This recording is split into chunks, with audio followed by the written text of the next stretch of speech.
నమస్తే, నేను మీ Kiran Sharma. Welcome to astro syndicate. Lakshmi _Damodar 27 వారు కామెంట్ చేశారు. గురుగారు నమస్తే, కాణిపాకం టెంపుల్లో గణపతి హోమం చేసినప్పుడు పీరియడ్ వచ్చింది, ఏమైనా దోషమా గురుగారు? ఉంటే దయచేసి చెప్పండి. ఒకటి గుర్తుపెట్టుకోండి, మీకు కనుక స్పాటింగ్ అవుతున్న తెలిసినా సరే మీరు హోమంలో కూర్చున్నారా, మహాపాపం అది.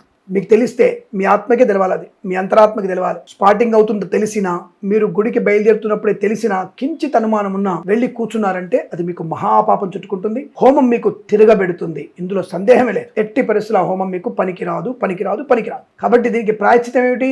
సముద్ర స్నానం, పుణ్యనదీ స్నానం, అలాగే గణపతికి 21 రోజుల దీక్షతో స్వామివారికి మోదకాలు చేసి ఇవ్వడం. ఆ తర్వాత మళ్ళీ మీరు గణపతి హోమం చేసుకోవడం, కాణిపాక స్వామి దర్శించుకోవడం. ఇది చేయగలిగితేనే మంచి తప్ప, ఒకవేళ మీకు తెలియదండి, నాకు అలా ఏం తెలియదు, నేను వెళ్ళి కూర్చున్న తర్వాతనే ఆ వేడికి స్పాటింగ్ అయిందంటే మాత్రం దోషం లేదు. మీరు వెళ్ళిన తర్వాత, మనశ్శాంతిగా వెళ్ళిన తర్వాత, కూర్చున్న తర్వాత హోమం మధ్యలో కనుక మీకు స్పాటింగ్ అనిపిస్తే దానికి ఏ దోషం లేదు, దానికి ఎటువంటి దోషం లేదు. హాయిగా మీకు భగవత్ అనుగ్రహం కలుగుతుంది, అష్టైశ్వర్య ప్రాప్తి కలుగుతుంది.